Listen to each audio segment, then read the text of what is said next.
Hi, my name is Manfred Nowak. I am Professor of Human Rights at the University of Vienna in Austria, Secretary General of the Global Campus of Human Rights, which is based in Venice, Italy. And I have been appointed as independent expert leading the United Nations global study on children deprived of liberty. As you can see, it is a quite comprehensive book that was presented last year to the General Assembly of the United Nations in New York and also in Geneva.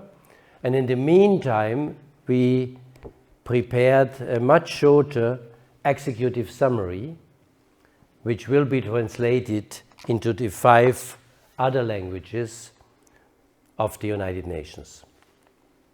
As you can see, this is not the first global study relating to children. We had one in 1996 by Graça Magel on children in the context of armed conflict, and another one in 2006 by Paulo Sergio Pinheiro on violence against children. And both studies had a major impact, an impact on the fate of child soldiers. It's much more in the mind of states, the Security Council, the General Assembly, and much has improved in the meantime. And the same is true for violence against children, whether it's in a family, in schools, in institutions, on the streets, or in the criminal justice system. There's much more awareness that any form of physical, mental, or sexual violence against children is wrong, is a violation of international law, and needs to be abolished. And the third global study is directly related, because putting children behind bars is a form of structural violence against children, but has been overlooked for decades. And that's why the General Assembly, on the pressure of civil society, but also the Committee on the Rights of the Child, in 2014 invited the Secretary General to commission such a global study on children deprived of liberty. In 2016, I was appointed as an independent expert to lead the global study, but leading means that I am just one of so many different stakeholders that are involved. States, UN agencies, non-governmental organizations, the academic community, but also children themselves. Why do we need a global study? The Convention on the Rights of the Child is very, very clear. Detention of children can only be a measure of last resort. That means if there's really no other alternative. And then, if absolutely necessary, only for the shortest appropriate period of time. Now, the situation in reality looks totally different. There are millions of children in police custody, in prisons, in migration-related detention, in children's homes, in orphanages, in special institutions for children with disabilities, etc. But we simply don't know exactly how many children. UNICEF is always speaking about 1 million children, but that's primarily in the administration of justice. How many children are there in institutions deprived of liberty? We simply don't know. Migration-related detention. So the main purpose of the global study is to really take all available data in order to arrive at a scientifically sound conclusion about the number of children deprived of liberty in different settings and their fate. Depriving children of liberty is depriving them of childhood. It has a lasting effect on children who are in their formative stage, but also on society at large. We focused on 6 different areas, situations, starting with institutions, orphanages, children's homes, special institutions for children with disabilities, for drug-using children, etc. Secondly, the administration of justice, police custody, pre-trial detention, finally prisons, correctional institutions where children are behind bars. Sometimes they grow up with their mothers, because the mothers are sentenced to a prison term, but there's no alternative for the child than growing up with the mother in a prison. Migration-related reasons. Many countries, children, whether they are alone, unaccompanied, separated, or with their families, are deprived of liberty purely for migration-related reasons. The armed conflict, child soldiers that are recruited by non-state armed groups or terrorist groups, and then afterwards they are detained by the military or by the police, often tortured, and national security grounds.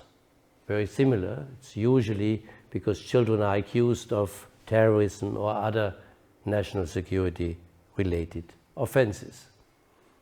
We also looked at cross-cutting issues. The gender dimension, very important. 94% of all children deprived of liberty in the administration of justice are boys, only 6% are girls. What are the reasons for that? Disabilities. Children with disabilities, mental or physical impairments, are overrepresented in prisons, in police custody, but in particular in institutions, because they are taken away from their parents, and governments, but also very often parents, think they are better off if they are in special institutions, although we know it's not in conformity with the Convention on the Rights of Persons with Disabilities. We had an own study on the impacts of detention on the physical and mental health and development of children. And in general, we can say it has a very negative impact. Children are suffering. You can even measure that. Their growth rate is smaller, their brain development, and other forms that are important for the health of children. And finally, but most importantly, we interviewed 274 children in 22 different countries, because it's very important, if you make a global study on children, to make it with children. They are experts in their own right. They know best what they actually suffered while they have been in orphanages, children's homes, or in children's prisons. So they told us their own experiences, their views, but also their recommendations, what needs to be changed. As I said, UNICEF was speaking about 1 million children in the administration of justice. Altogether, we found out, and that is based on reliable scientific data and research, that altogether, and that's a conservative estimate, 7.2 million children are deprived of liberty per year. Most of them in institutions, 5.4 million, then followed by the administration of justice, about 1 million in police custody and 400,000 in pretrial detention and in prisons, 330,000, again a very conservative estimate, 330,000 in migration-related detention, 35,000 in the context of armed conflict. Many of them are children that were forcibly recruited or recruited via the internet by ISIS in Syria and in Iraq, and now they are detained under deplorable, appalling conditions in the north of Syria by the Kurdish authorities or in Iraq, and very often their countries of origin don't want to have them back because they joined ISIS, they joined the caliphate, they are seen as dangerous children.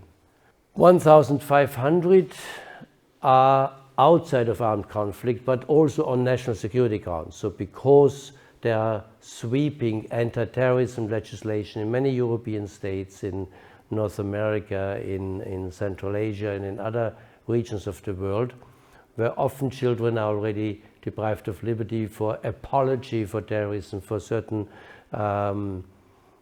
crimes that they committed simply online.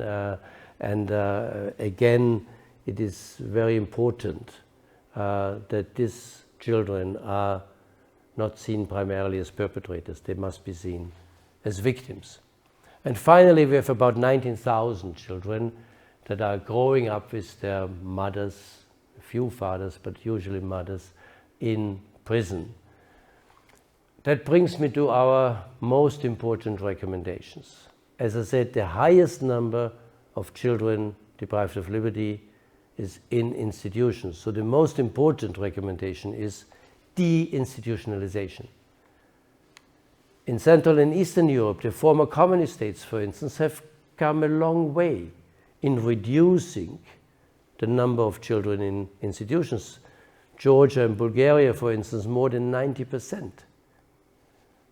So much has been achieved already, but much more needs to be done, not only in Central and Eastern Europe, where during the communist times huge amounts of children were sent to institutions, often for their own protection and other reasons, but all over the world, because there are many studies that show that institutions are inherently violent. There's so much abuse and misuse of children, sexual exploitation, physical and mental punishments, etc. So deinstitutionalization is, in quantitative terms, the most important. Secondly, in the administration of criminal justice, decriminalize behavior of children, in particular status offenses, then stop a policy of being tough on crimes of children, but rather see children as young people who are still in their formative stage. They need much more support. Their families need support. The child welfare system needs support, so that if children are in conflict with the law, it's the child welfare authorities that take primarily care, and the families themselves, rather than transferring them to the criminal justice system. So diversion, which means transferring them back to the child welfare system. Raise the minimum age of criminal responsibility. There are many countries where 7-year-old kids are already held accountable for small crimes and put in prison. The Committee on the Rights of the Child clearly said the minimum age should never be below 14 years of age. On average in the world, it's about 12 years. So much needs to be done to raise the minimum age, diversion, having special child justice systems with judges, prosecutors, police officers, prison directors being specially trained to know what are the needs of children and the rights of children. Finally, refrain from putting primary caregivers, primarily mothers of dependent children, into prison. Apply non-custodial solutions, house arrest or other forms to the mother so that she can take care of their children, so that children don't have to come with her and grow up in prison. If there's no alternative, then there should be child-friendly solutions, child-friendly units for mothers with their children. They could go to kindergarten, etc. For migration-related detention, we found, together with the UN Secretary General, the Committee on the Rights of the Child, the Working Group on Arbitrary Detention, UNICEF, the High Commissioner for Refugees, and other UN agencies, that migration-related detention can never be a measure of last resort, because there are always non-custodial solutions available. So it means stop immigration detention. Children who are migrating with their parents or as unaccompanied children, they haven't committed any crimes, they are not dangerous.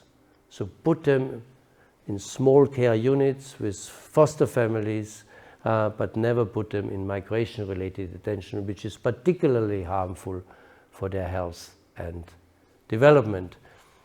And child soldiers and other children deprived of liberty in the context of armed conflict, context of terrorism, national security, even if they have committed serious crimes, don't try them in adult courts, in military courts, try them in special children's courts, but in particularly see them as victims, not as perpetrators, and apply rehabilitation to those children. Address the root causes. Every state should really think about, when developing a plan of action, what are the main reasons why there are so many children in our country in an institution? or in the other country in the administration of justice, do we really need to put children only because they are irregular migrants in detention? Really think about the root causes, address them with the aim of drastically reducing the overall number of children in detention, because detention can only be a measure of last resort. Apply Article 37 of the Convention on the Rights of the Child. If it's really unavoidable, then only for the shortest appropriate period of time, and I'm talking about days or weeks, but not about months and years. The global study is only the beginning. Now we know the data, we know the facts, but now it's the time for states to develop action plans together with many others. And during the preparation, we had the support of so many different actors, and we still have the same support today. So on the one hand, the UN Interagency Task Force, where the special representative on violence against children is the chair. She has the main responsibility within the United Nations system. But it's states primarily, and we are trying to organize events in order to assist governments how best to implement our recommendations. We are assisted by about 170 NGOs, an NGO panel under the chair of Human Rights Watch and Defense for Children International. We have 22 high-level experts in the advisory board who are continuing to support us. And here in the global campus of human rights, we are a network of about 100 universities. Many of them have special child rights centers, like in Pretoria, that participated in the preparation of the study and also assisting us in the dissemination of the study. And in that context, we developed a partnership with the Right Livelihood Foundation based in Stockholm. It's a foundation that for 40 years has awarded the so-called Alternative Nobel Prize to grassroots people for sustainable development, the environment, but also for human rights and children's rights. Only last year, Greta Thunberg received the Right Livelihood Award for her courageous and innovative efforts to draw the attention of the world community to climate change and to tell us that we are not doing enough in order to stop and deal with climate change and to ensure that also future generations have still a dignified life on our planet. And she's a child herself. So it's for us very important to put children's rights first. And that's why we decided, assisted by the Right Livelihood Foundation, to mainstream children's rights in all our activities, our 7 master programs in different regions of the world. And a major activity is dissemination and follow-up to the global study on children deprived of liberty.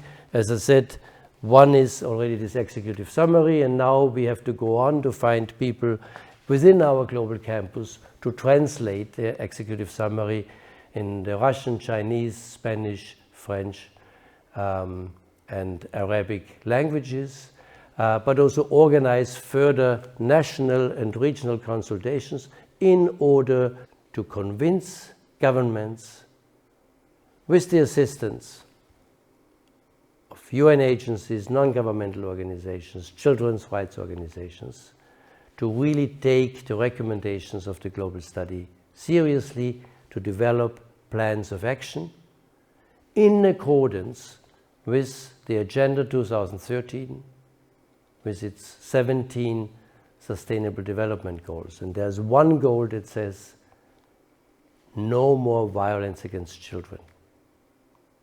To put children behind bars is a form of structural violence and needs to be abolished. To leave no one behind is the main message of the Agenda 2030. And we want the world to leave no child behind bars. Thank you.